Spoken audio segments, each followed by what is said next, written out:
नमस्कार. जय श्री गजानन माऊली. बघा, आज आपण जी के विथ पी-के-के या चॅनलवरती 1300 ते 1400 दरम्यानची सिरीज पाहणार आहोत, ज्यामध्ये आपण 100 आर-आर-बीमध्ये आलेले मागील वर्षाचे पी-वाय-क्यू असणार आहेत. बघा, पहिला प्रश्न.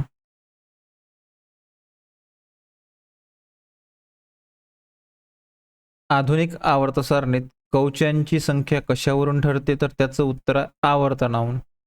आधुनिक आवर्त सारणीत कवचांची संख्या कशावरून ठरते? तर त्याचं उत्तर आहे आवर्त.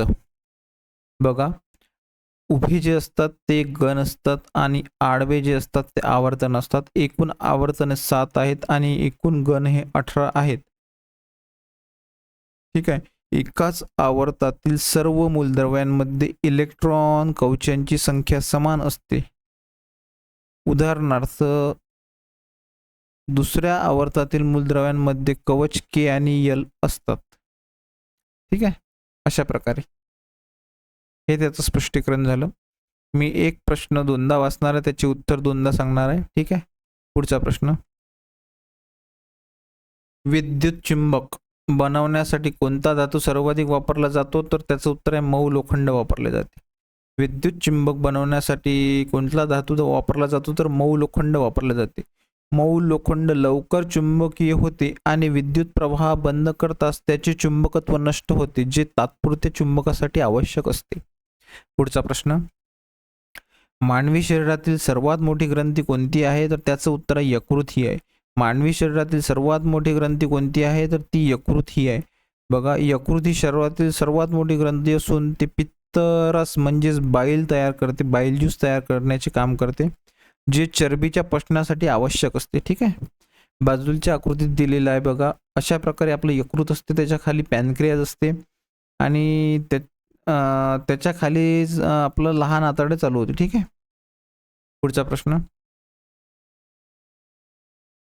आर्किमिडीजचा नियम खालीलपैकी कशाशी संबंधित आहे? तर त्याचं उत्तर आहे प्लावक बल. ठीक आहे. आर्किमिडीजचा नियम कशाशी संबंधित आहे? तर तो प्लावक बलशी संबंधित आहे. जेव्हा एखादी वस्तू द्रवात बुडवली जाते तेव्हा त्यावर वरच्या दिशेने एक बल कार्य करते, जे वस्तूच्या बाजूला सारलेल्या द्रव्याच्या वजना इतके असते. यालाच प्लावक बल असे म्हणतात. ठीक आहे. पुढचा प्रश्न. कोणत्या प्रक्रियेमुळे लोखंडाचे गंजणे घडून येते? तर त्याला ऑक्सिडीकरण असे म्हणतात. बघा, कोणत्या प्रक्रियेद्वारे लोखंडाचे गंजणे होते त्याला ऑक्सिडीकरण असे म्हणतात. लोखंडाचा हवेतील ऑक्सिजन आणि ओलाव्याशी संपर्क आल्यावर लोह ऑक्साईडचा थर तयार करते, ज्यालाच गंज असे म्हटले जाते. पुढचा प्रश्न. बघा, अश्राव्य ध्वनी म्हणजेच अल्ट्रासाऊंड लहरीचा वारंवारता किती असते? त्याची असते 20,000 हर्ट्झ पेक्षा जास्त असते. ठीक आहे. बघा, अल्ट्रासाऊंड लहरीची वारंवारता किती असते? तर 20,000 हर्ट्झ पेक्षा जास्त असते. पुढचा प्रश्न. बघा, मानवी कान 20 ते 20,000 हर्ट्झ मधील ध्वनी ऐकू शकतो. बघा, याच्या आतमध्ये जे असेल तर मानवी ऐकू शकतो. 20,000 हर्ट्झ पेक्षा जास्त असल्यास ते अल्ट्रासाऊंड असतात, म्हणजे अश्राव्य ध्वनी असतात. पुढचा प्रश्न. इन्सुलिनच्या कमतरतेमुळे कोणता रोग होतो? तर तो मधुमेह होतो. ठीक आहे. इन्सुलिनच्या कमतरतेमुळे मधुमेह हा रोग होतो. पुढचा प्रश्न. पदार्थाचा अणुअंक ॲटॉमिक नंबर म्हणजे काय? तर केंद्रातील प्रोटॉनची संख्या. पदार्थातील अणुअंक म्हणजेच केंद्रातील प्रोटॉनची संख्या. ठीक आहे. पुढचा प्रश्न. बर्फ पाण्यावर तरंगतो कारण बर्फाची घनता पाण्यापेक्षा कमी असते. बर्फ पाण्यावर तरंगतो कारण बर्फाची घनता पाण्यापेक्षा कमी असते. पुढचा प्रश्न. वनस्पतीमध्ये प्रकाशाच्या दिशेने होणाऱ्या वाढीला काय म्हणतात? तर त्याला प्रकाशानुवर्तन असे म्हणतात. वनस्पतीमध्ये प्रकाशाच्या दिशेने होणाऱ्या वाढीला काय म्हणतात? तर त्याला प्रकाशानुवर्तन असे म्हणतात. पुढचा प्रश्न. विभवांतर मोजण्याचे साधन कोणते असते? तर ते असते व्होल्टमीटर.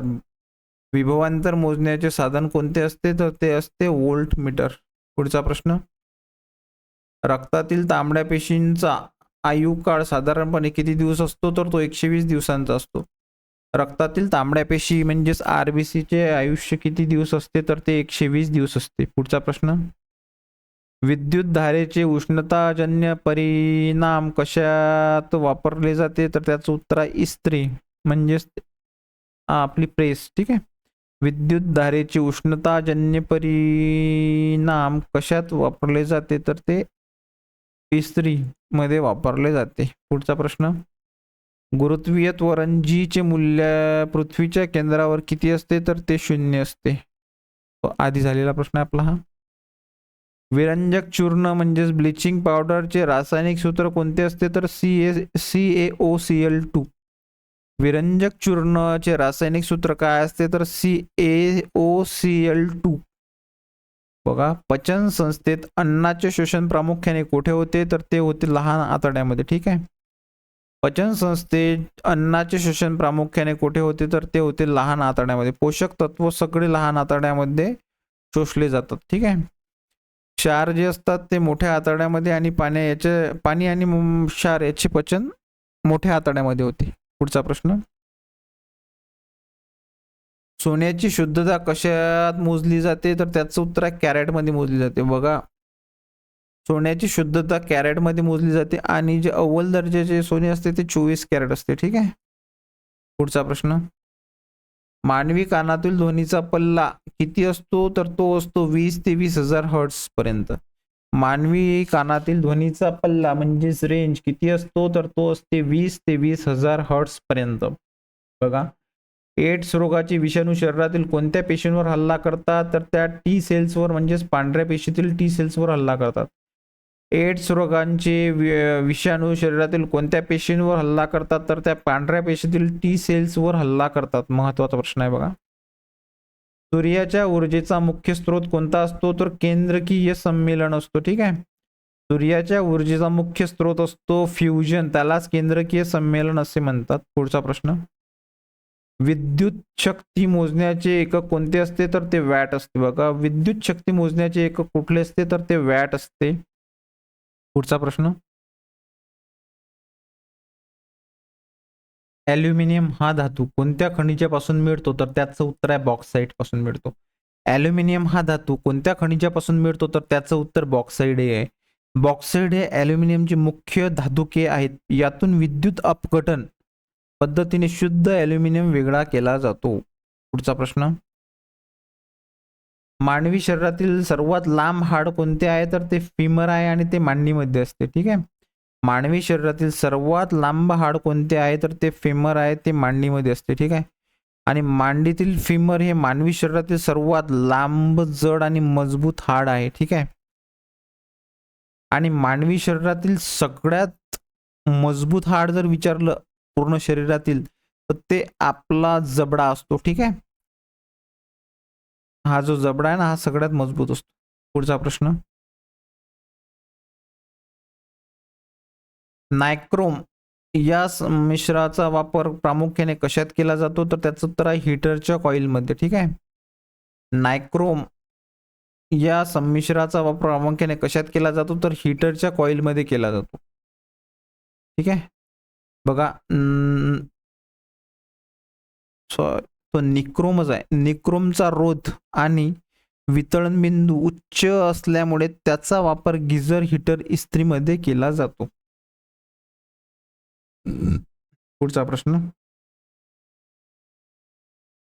आधुनिक आवर्त सारणीत धातू कोणत्या बाजूला आढळतात तर त्याचं उत्तर आहे डाव्या बाजूला. फार महत्वाचा प्रश्न आहे बघा. आधुनिक आवर्त सारणीत मेटल्स धातू कोणत्या बाजूला आढळतात तर ते डाव्या बाजूला आढळतात. आधुनिक आवर्त सारणीत डाव्या बाजूला धातू आहेत, उजव्या बाजूला अधातू आहेत आणि मध्यभागी एक नागमोडी रेषा उपधातू दर्शवते. ठीक आहे. बघा, मी परत एकदा वाचून सांगतो. आवर्त सारणीमध्ये डाव्या बाजूला धातू आहेत. हे जे आहेत की नाही हे सगळे हे धातू आहेत. ठीक आहे. हे मेटल आहेत. आणि उजव्या बाजूला अधातू आहेत. हे जे आहेत की नाही हे सगळे नॉन मेटल आहेत. आणि जे नागमोडी वर्णनासारखे आहेत बघा, हे जे मी काढत आहे आता हे उपधातू आहेत. ठीक आहे. पुढचा प्रश्न, रक्ताचा दाब, ब्लड प्रेशर मोजण्यासाठी कोणते उपकरण वापरतात तर स्पिग्नोमॅनोमीटर वापरतात. सोपा प्रश्न आहे. पुढचा प्रश्न, ओझोन वायूचा थर वातावरणाच्या कोणत्या भागात आढळतो तर त्याचं उत्तर आहे स्थितांबरमध्ये आढळतो. ठीक आहे, महत्वाचा प्रश्न आहे. ओझोन वायूचा थर वातावरणातील कोणत्या भागात आढळतो तर तो आढळतो स्थितांबरमध्ये. ठीक आहे, पुढचा प्रश्न. विद्युत धारेचे मोजमाप करण्यासाठी कोणते साधन असते तर ते असते ॲमीटर. विद्युत धारेचे मोजमाप करण्यासाठी कोणते साधन असते तर ते असते ॲमीटर. पुढचा प्रश्न. मानवी शरीरात युरिया कुठे तयार होतो तर तो यकृतामध्ये तयार होतो. ठीक आहे, मानवी शरीरामध्ये युरिया कुठे तयार होतो तर तो यकृतामध्ये तयार होतो. बघा, प्रथिनांच्या चयापचयानंतर तयार होणाऱ्या अमोनिया यकृतामध्ये युरियामध्ये रूपांतरित केला जातो. पुढचा प्रश्न. पदार्थाच्या वेगातील बदलाच्या दराला काय म्हणतात तर त्याला त्वरण असे म्हणतात, म्हणजेच ॲक्सिलेशन. पदार्थाच्या वेगातील बदलाच्या दराला काय म्हणतात तर त्याला त्वरण असे म्हणतात. वेगातील बदल भागिला वेळ म्हणजे त्वरणवय. याचे एसआय एकक मीटर पर सेकंड स्क्वेअर आहे. याचं एसआय एकक मीटर पर सेकंड स्क्वेअर असे आहे. पुढचा प्रश्न. बेकिंग सोडा चे रासायनिक नाव काय असते तर त्याचं उत्तर आहे सोडियम बायकार्बोनेट. ठीक आहे, बेकिंग सोडाचे रासायनिक नाव काय असते तर त्याचं रासायनिक नाव असते सोडियम बायकार्बोनेट. पुढचा प्रश्न. प्रकाशाच्या कोणत्या घटनेमुळे आकाश निळे दिसते तर त्याचं उत्तर आहे प्रकाश विकिरण. प्रकाशाच्या कोणत्या घटनेमुळे आकाश निळे दिसते तर त्याचं उत्तर आहे प्रकाशाचे विकिरण. पुढचा प्रश्न. बघा, वातावरणातील धुलीकण आणि वायूंच्या रेणूंमुळे निळ्या रंगाच्या प्रकाशाचे सर्वात जास्त विकिरण होते. पुढचा प्रश्न. जीवनसत्व अ च्या अभावामुळे कोणता आजार होतो तर त्यामुळे रातंधळेपणा होते. जीवनसत्व ए च्या अभावामुळे रातंधळेपणा हा आजार होतो. पुढचा प्रश्न. 1 हॉर्स पॉवर HP किती वॅट असते तर ते असते 746 वॅट. 1 हॉर्स पॉवर किती असते HP तर ते असते 746 वॅट. कवकांचा अभ्यास करणाऱ्या शास्त्राला काय म्हणतात तर त्याला मायकोलॉजी असे म्हणतात. महत्वाचा प्रश्न आहे बघा, कवकांच्या अभ्यासशास्त्राला काय म्हणतात तर त्याला मायकोलॉजी असे म्हणतात. पुढचा प्रश्न. हायड्रोजन बम कोणत्या तत्वावर आधारित असते तर त्याचं उत्तर आहे केंद्रीय सम्मेलन. हायड्रोजन बॉम्ब कोणत्या तत्वावर आधारित असतो तर तो असतो केंद्रीय संमेलनावर आधारित असतो. बघा, हायड्रोजन अणू एकत्र येऊन हेलियम तयार होतो, ज्यातून अणुबॉम्बपेक्षाही जास्त ऊर्जा बाहेर पडते. पुढचा प्रश्न. रक्त गोठण्यासाठी कोणत्या पेशी मदत करतात तर त्या आहेत रक्तबिंबिका, त्यालाच प्लेटलेट्स असे म्हणतात. महत्वाचा प्रश्न आहे बघा, रक्त गोठण्यासाठी कोणत्या पेशी मदत करतात तर त्या आहेत रक्तबिंबिका. ठीक आहे, रक्त गोठण्यासाठी कोणते जीवनसत्व मदत करते तर ते आहे विटॅमिन के. शरीराच्या आतमध्ये रक्त वाहता म्हणजे गोठू नये यासाठी हिपॅरिन हे आवश्यक असते मूलद्रव्य. ठीक आहे, बघा, जखम झाल्यावर रक्त वाहून जाऊ नये म्हणून प्लेटलेट्स तेथे जाळे तयार करून रक्त गोठवतात. पुढचा प्रश्न. विनेगर मध्ये कोणते आम्ल आढळते तर त्याचं उत्तर आहे ॲसिटिक आम्ल. विनेगर मध्ये कोणते आम्ल आढळते तर त्याचं उत्तर आहे ॲसिटिक आम्ल. पुढचा प्रश्न. ध्वनीची तीव्रता कशामध्ये मोजली जाते तर ती हर्ट्समध्ये मोजली जाते. ध्वनीची तीव्रता कशामध्ये मोजली जाते तर ती हर्ट्समध्ये मोजली जाते. पुढचा प्रश्न. अवतललिंग कॉन्केव्ह लेन्स नेहमी कोणत्या प्रकारची प्रतिमा तयार करते तर ती करते आभासी आणि सुलट. बघा, अवतलविंग नेहमी कोणत्या प्रकारची प्रतिमा तयार करते तर ती आभासी आणि सुलट प्रतिमा तयार करते नेहमी. अवतलभिंगातून दिसणारी प्रतिमा नेहमी वस्तूपेक्षा लहान, आभासी आणि सुलट असते. बघा, मी काय बोलत आहे त्याच्याकडे लक्ष द्या. अवतलभिंगातील दिसणारी प्रतिमा नेहमी वस्तूपेक्षा लहान, आभासी आणि सुलट असते. पुढचा प्रश्न. पचन न झालेल्या अन्न पदार्थ शरीराबाहेर कोठून टाकल्या जातात तर ते आहे ॲनसद्वारे.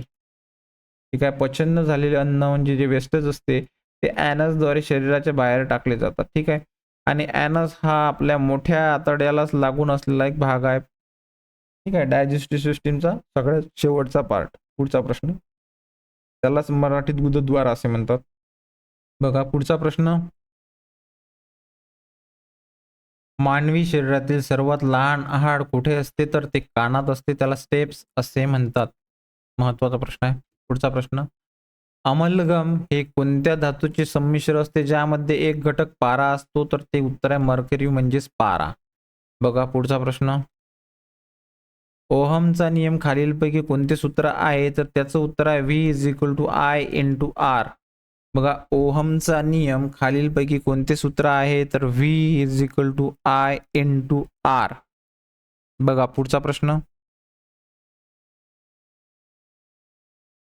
बघा आधुनिक आवर्त सारणीत हॅलोजन कोणत्या गटात असतात तर ते असतात 17व्या गटात. ठीक आहे, आधुनिक आवर्त सारणीत हॅलोजन हे 17व्या गटामध्ये असतात. पुढचा प्रश्न, मानवी शरीरातील इन्सुलिन कोठे तयार होते तर ते स्वादुपिंडामध्ये तयार होते. ठीक आहे, मानवी शरीरातील इन्सुलिन कोठे तयार होते तर ते स्वादुपिंडामध्ये तयार होते. प्रकाश अपवर्तन होताना एका माध्यमातून दुसऱ्या माध्यमात जाताना काय बदलते तर बघा वरीलपैकी सर्व प्रकाशाचा वेग बदलतो, प्रकाशाची दिशा बदलते, प्रकाशाची तरंग लांबी सुद्धा बदलते, हे सर्व बदल होतात.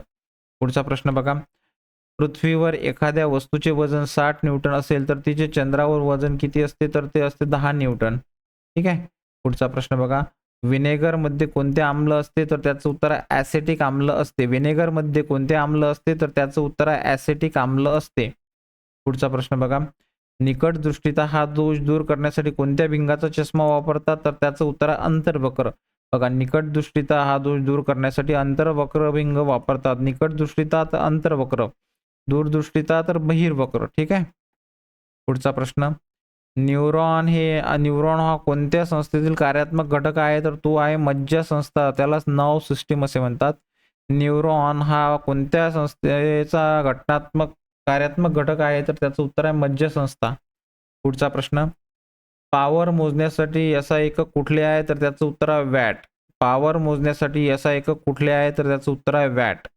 पुढचा प्रश्न, अधातू नॉन मेटल सामान्यतः कशाचे वहन करत नाही तर त्याचं उत्तर आहे उष्णता आणि विद्युत याचे वहन करत नाहीत. ठीक आहे, अधातू नॉन मेटल सामान्यतः कशाचे वहन करत नाही तर उष्णता आणि विद्युत याचे वहन करत नाही, म्हणजे 2C हा उत्तर बरोबर आहे. ठीक आहे, पुढचा प्रश्न बघा, रक्तातील हिमोग्लोबिन मध्ये कोणता धातू असतो तर त्याचं उत्तर लोह असतो. रक्तातील हिमोग्लोबिन मध्ये कोणता धातू असतो तर लोह असतो. आणि हिमोग्लोबिन कशाचे वहन करते तर ते ऑक्सिजनचे वहन करते शरीरामध्ये. ठीक आहे, पुढचा प्रश्न, कळीचा चुना याचे रासायनिक सूत्र काय आहे तर त्याचं उत्तर CaO आहे. कळीचा चुना याचे रासायनिक सूत्र काय आहे तर त्याचं उत्तर आहे CaO.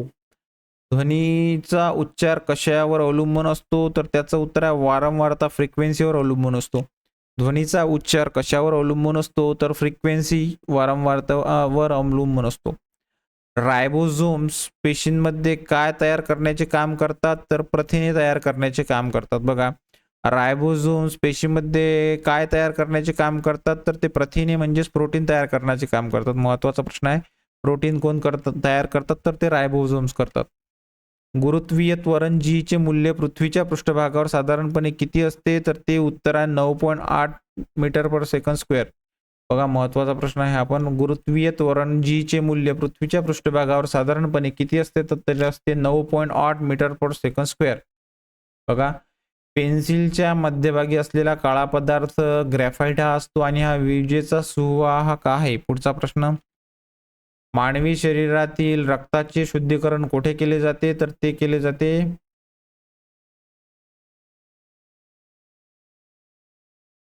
मूत्रपिंडामध्ये. ठीक आहे, बघा मानवी शरीरातील रक्ताचे शुद्धीकरण कोठे केले जाते तर ते केले जाते मूत्रपिंडामध्ये. ठीक आहे, पुढचा प्रश्न,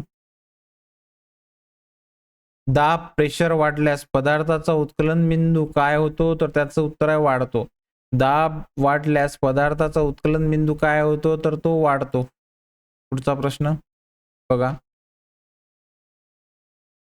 रक्तातील कॅल्शियम आणि फॉस्फरसचे प्रमाण नियंत्रित करणारे संप्रेरक कोणते असते तर त्याचं उत्तर आहे पॅराथॉर्मोन असते. ठीक आहे, रक्तातील कॅल्शियम आणि फॉस्फरसचे प्रमाण नियंत्रित करणारे संप्रेरक असते पॅराथॉर्मोन असते. ठीक आहे, बघा पॅराथॉयरॉइड ग्रंथीमधून स्त्रावणारे पॅराथॉर्मोन हाडे आणि रक्तातील कॅल्शियमचे संतुलन राखते.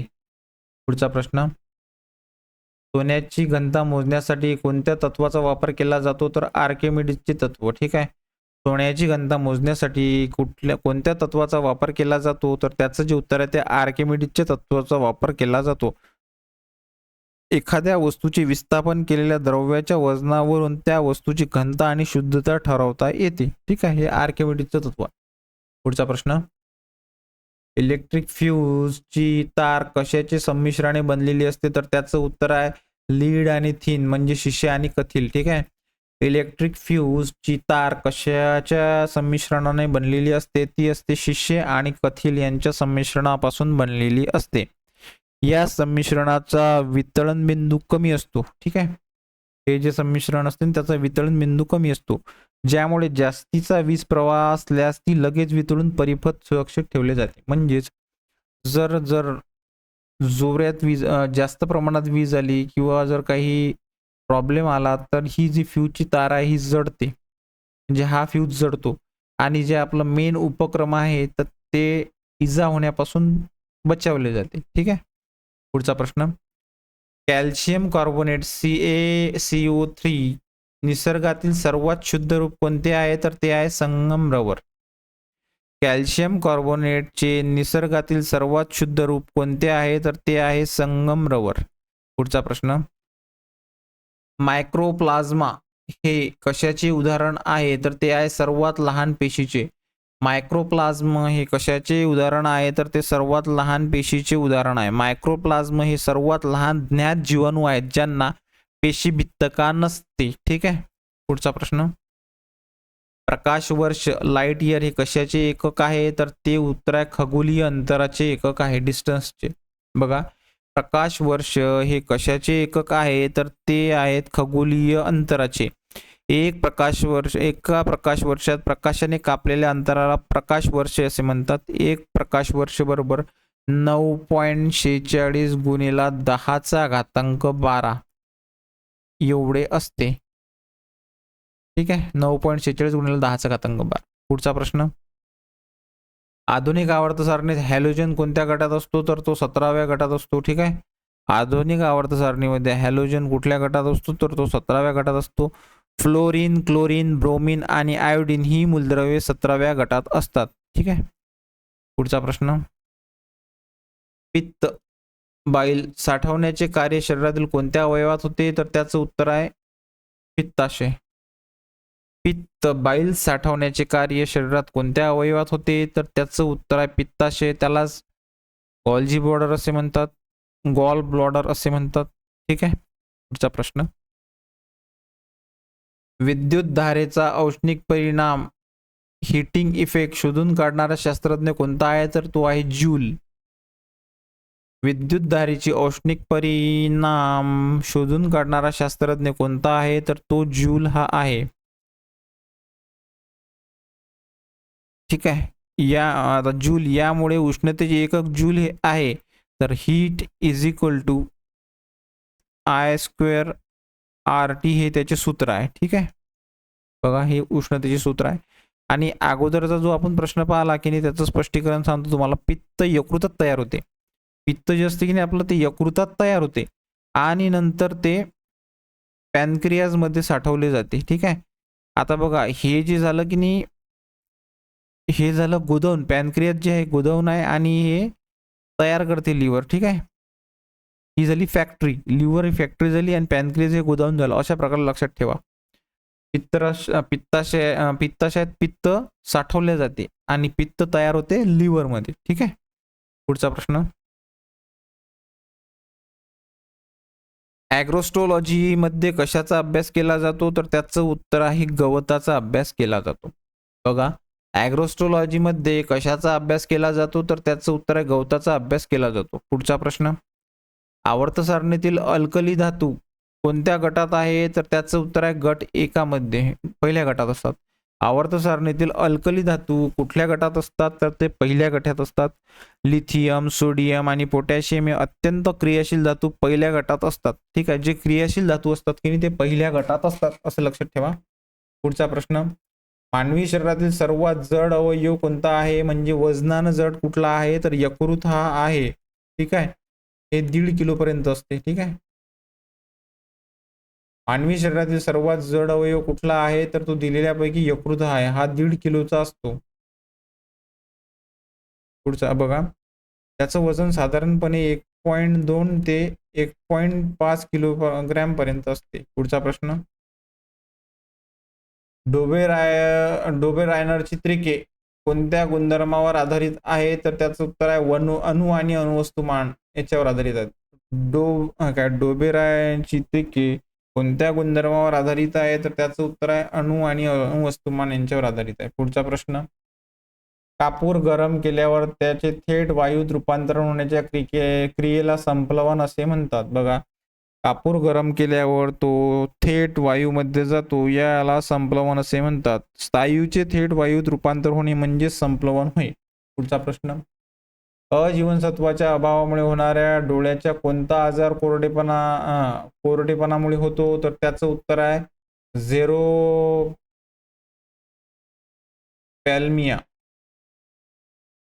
बघा, अजीवनसत्वाच्या अभावामुळे होणाऱ्या डोळ्यांचा कोणता आजार हा कोरडेपणामुळे होतो, तर त्याचं उत्तर आहे झेरोप्थॅल्मिया. हा झेरोप्थॅल्मिया आहे. ठीक आहे, झेरोप्थॅल्मिया आहे असं आहे. मी लिहून दाखवतो तुम्हाला, झेरोप्थॅल्मिया.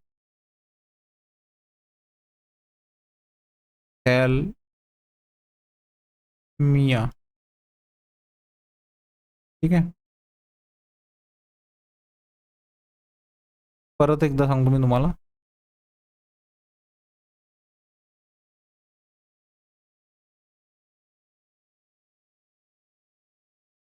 तो आहे झेरोप्थॅल्मिया. झेरोप्थॅल्मिया.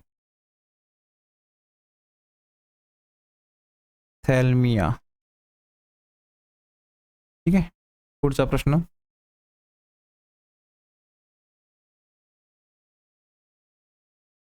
विद्युत घटात कोणत्या ऊर्जेचे रूपांतरण विद्युत ऊर्जेत होते, तर त्याचं उत्तर आहे रासायनिक ऊर्जा. विद्युत घटात कोणत्या ऊर्जेचे रूपांतरण विद्युत ऊर्जेत होते, तर त्याला म्हणतात रासायनिक ऊर्जा. पुढचा प्रश्न, फॉस्फरसचा अणुअंक किती असतो, तर त्याचं उत्तर आहे 15. फॉस्फरसचा अणुअंक किती असतो, तर त्याचं उत्तर आहे 15.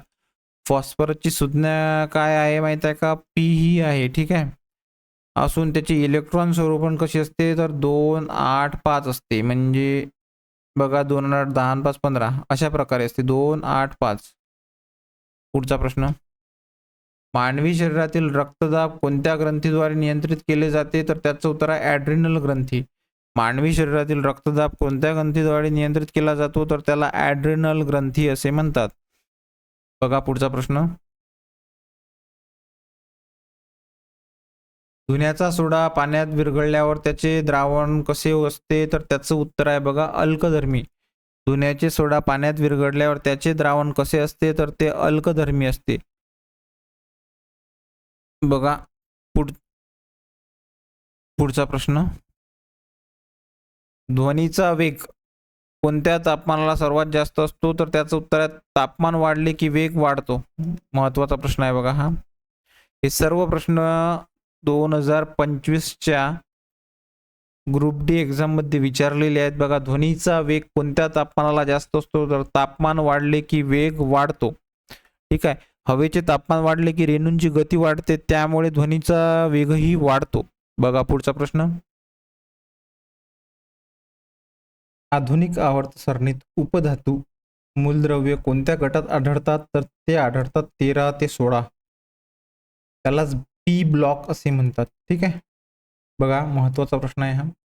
आधुनिक आवर्त सारणीत उपधातू मूलद्रव्य कोणत्या गटात आढळतात, तर ते पी ब्लॉकमध्ये 13 ते 16 मध्ये आढळतात. ठीक आहे, बोरॉन, सिलिकॉन, जर्मेनियम ही उपधातू मूलद्रव्ये आवर्त सारणीच्या उजव्या बाजूला पी खंडात म्हणजे स्प्ली ब्लॉकमध्ये नागमोडी रेषेवर आढळतात. ठीक आहे, पुढचा प्रश्न, कॅल्सिफेरॉल हे कोणत्या जीवनसत्वाचे शास्त्रीय नाव आहे, तर त्याचं उत्तर आहे व्हिटॅमिन डी म्हणजे जीवनसत्व डी चे. कॅल्सिफेरॉल हे कोणत्या जीवनसत्वाचे शास्त्रीय नाव आहे तर ते व्हिटॅमिन डी चे शास्त्रीय नाव आहे.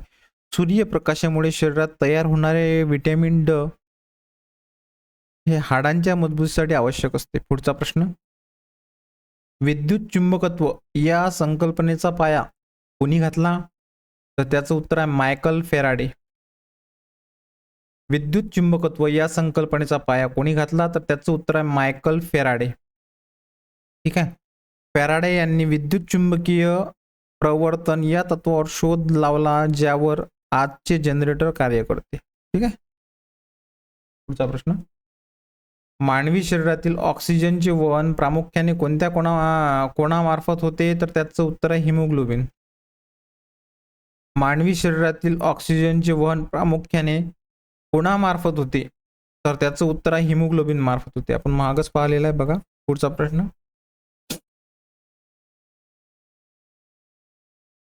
आणि बघा, तांबड्या रक्तपेशीतील आरबीसी असणारे हिमोग्लोबिन हे लोहयुक्त प्रथिने फुफ्फुसापासून ऑक्सिजन शोषून शरीरातील सर्व पेशींपर्यंत पोहोचवते. ठीक आहे.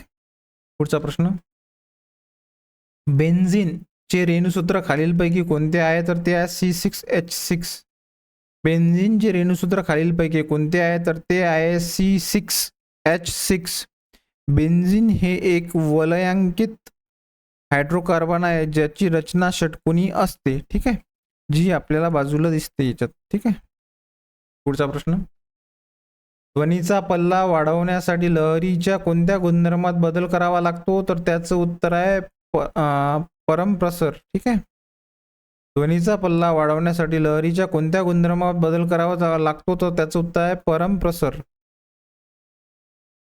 आवाजाची तीव्रता किंवा उच्चता ही परमप्रसराच्या वर्गातील अवलंबून असते. परमप्रसरावर वाढला की आवाज जास्त लांबपर्यंत जातो. पुढचा प्रश्न,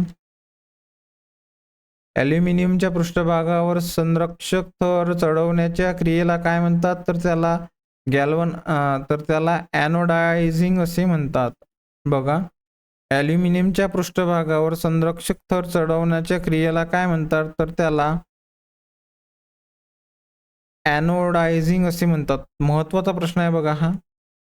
जेव्हा लोखंडावर ॲल्युमिनियमचा थर चढवला जातो त्याला गॅल्वनायझेशन म्हणतात आणि ॲल्युमिनियमच्या पृष्ठभागावर संरक्षक थर चढवला जातो तेव्हा त्याला अँडायझिंग असे म्हणतात. पुढचा प्रश्न, मानवी मेंदूचा सर्वात मोठा विकसित भाग कोणता आहे तर तो आहे प्रमस्तिष्क, सेरेब्रम असं म्हणतात त्यालाच. मानवी मेंदूचा सर्वात मोठा विकसित भाग कुठला आहे तर त्याला प्रमस्तिष्क, सेरेब्रम असे म्हणतात. विचार करणे, स्मृती आणि बुद्धिमत्ता यांची केंद्र प्रमस्तिष्कामध्ये असते. हा मेंदूचा 80% भाग असतो. ठीक आहे, हा मेंदूचा 80% भाग असतो. पुढचा प्रश्न, एकाच क्षेत्रफळावर लंब दिशेने प्रयुक्त होणाऱ्या बलाला काय म्हटले जाते तर त्याला दाब असे म्हणतात. एकाच क्षेत्रफळावर लांब दिशेने प्रयुक्त होणाऱ्या बलाला काय म्हटले जाते तर त्याला दाब असे म्हणतात. बघा, दाब बल हे क्षेत्रफळा याचे एकक पास्कल किंवा न्यूटन मीटर प्रति सेकंद एवढे हे आहे. दाबचे एकक काय आहे तर पास्कल आहे. ठीक आहे, आणि त्यालाच न्यूटन मीटर प्रति स्क्वेअर मध्ये मोजतात. पुढचा प्रश्न, मिथेनॉलला सामान्यतः काय म्हटले जाते तर त्याला वूड अल्कोहोल असे म्हणतात. मिथेनॉलला सामान्यतः काय म्हटले जाते तर त्याला वूड अल्कोहोल असे म्हणतात. लाकडाचे भंजक ऊर्ध्वपातनातून हे मिळते, ते अत्यंत विषारी असते. पुढचा प्रश्न, वनस्पतीच्या पेशीभित्तिका सेल वॉल मध्ये मुख्य घटक कोणता असतो तर तो असतो सेल्युलोज. ठीक आहे, महत्वाचा प्रश्न आहे. वनस्पतीच्या पेशीभित्तिकेमध्ये महत्वाचा घटक कोण असतो तर तो असतो सेल्युलोज. सेल्युलोज हे कार्बोदक आहे असून त्यात वनस्पती मजबूती आणि आकार देते. मानवी शरीरात हे पचवू शकत नाही. ठीक आहे, मानवी शरीरात नसते हे. पुढचा प्रश्न, प्रतिध्वनी स्पष्टपणे ऐकण्यासाठी किती वेळेचा फरक असावा लागतो तर तो असतो 0.1 सेकंदाचा. प्रतिध्वनी स्पष्टपणे ऐकण्यासाठी किती वेळेचा अवधी असावा लागतो तो 0.1 सेकंदाचा अवधी असावा लागतो. पुढचा प्रश्न, ॲड्रोमेडा हे कशाचे नाव आहे तर ते दीर्घिका गॅलेक्सीचे नाव आहे. ॲड्रोमेडा हे कशाचे नाव आहे तर ते एका गॅलेक्सीचे नाव आहे. बघा, ही आपल्या आकाशगंगेच्या मिल्की वे सर्वात जवळची सर्पिलाकार दीर्घिका आहे. पुढचा प्रश्न, कोणत्या जीवनसत्वाच्या कमतरतेमुळे मूळदूस हा हाडांचा आजार होतो तर विटॅमिन डी. ठीक आहे, यामुळे लहान लेकरात मूळदूस हा आजार होतो, त्यामुळे हाडे कमजोर होतात. पुढचा प्रश्न, विद्युत चुंबक बनवताना तारेचे वेटोळे कशावर गुंडाळले जाते तर त्याचं उत्तर आहे मऊ लोखंडावर गुंडाळले जातात. विद्युत चुंबक बनवताना तारेचे वेटोळे कशावर गुंडाळले जाते तर ते मऊ लोखंडावर गुंडाळले जातात. पुढचा प्रश्न बघा, मानवी शरीरातील मज्जासंस्थेमध्ये मुख्य केंद्रबिंदू कोणता आहे तर तो आहे मेंदू. मानवी शरीरातील मज्जासंस्थेचे मुख्य केंद्रबिंदू कोणता आहे तर तो आहे मेंदू. पुढचा प्रश्न, पोटॅशियम के चे आधुनिक आवर्त सारणीत संयुजा किती आहे तर ती आहे 1. पोटॅशियमची के ची आधुनिक आवर्त सारणीमध्ये संयुजा किती असते तर ती 1 असते. ठीक आहे, पोटॅशियम अणुअंक 19 आहे. ठीक आहे, आणि त्या आपल्याला ते संयुजा विचारली बघा. आता त्याचा अणुअंक किती आहे 19, तर तो कशा प्रकारे मांडला जातो 2 8 8 1. ठीक आहे, तर मागील जी आपली ही आहे की नाही 1, बघा ते असं तयार होईल आपलं 2 8 8 1, म्हणून शेवटच्या याच्यात संयुजा किती आहे आपली 1 असते, म्हणून त्याला इलेक्ट्रॉन 1 असल्याने त्याची संयुजा 1 असते. ठीक आहे, बाहेरील कक्षेतील इलेक्ट्रॉन 1 असल्याने त्याची संयुजा 1 असते. महत्वाचा प्रश्न आहे हा. पुढचा प्रश्न, अणुअंक किती आहे पोटॅशियमचा 19, मग तो विभागला कसा जाईल माहिती आहे का, कक्षामध्ये 2 8 8 1, मग बाहेरच्या कक्षेत इलेक्ट्रॉनची संख्या किती आहे 1, म्हणून त्याची संयुजा 1 असते. ठीक आहे, पुढचा प्रश्न, बायोगॅसमध्ये शेणाचे विघटन करण्यासाठी कोणत्या सूक्ष्मजीवाचा वापर होतो तर त्याचं उत्तर आहे अनॅरोबिक. ठीक आहे, बायोगॅसमध्ये शेणाचे विघटन करणाऱ्या कोणत्या सूक्ष्मजीवांचा वापर होतो तर अनॅरोबिक बॅक्टेरियाचा वापर होतो. कॅथोड आणि ॲनोड ही नावे कोणत्या उपकरणाशी संबंधित आहे तर त्याचं उत्तर आहे विद्युत घट. कॅथोड आणि ॲनोड ही नावे कोणत्या उपकरणाशी संबंधित आहे तर त्याचं उत्तर आहे विद्युत घट. कॅथोड आणि ॲनोड ही नावे कोणत्या उपकरणाशी संबंधित आहे तर त्याचं उत्तर आहे विद्युत घटाशी संबंधित आहे. पुढचा प्रश्न, पल्मोनरी आर्टरीमध्ये कोणत्या प्रकारचे रक्त असते तर त्याचं उत्तर आहे अशुद्ध रक्त असते. पल्मोनरी आर्टरीमध्ये कोणत्या प्रकारचे रक्त असते तर ते असते अशुद्ध रक्त. ठीक आहे, अशा प्रकारे आपले सर्व प्रश्न पाहणं झालेले आहेत. ठीक आहे, जी के विथ PKK या चॅनलमध्ये अशाच प्रमाणे तुम्ही आपली सिरीज पाहत राहा. जर काही तुम्हाला अडचण असल्यास कमेंटमध्ये सांगा. धन्यवाद. जय श्री गजानन माऊली.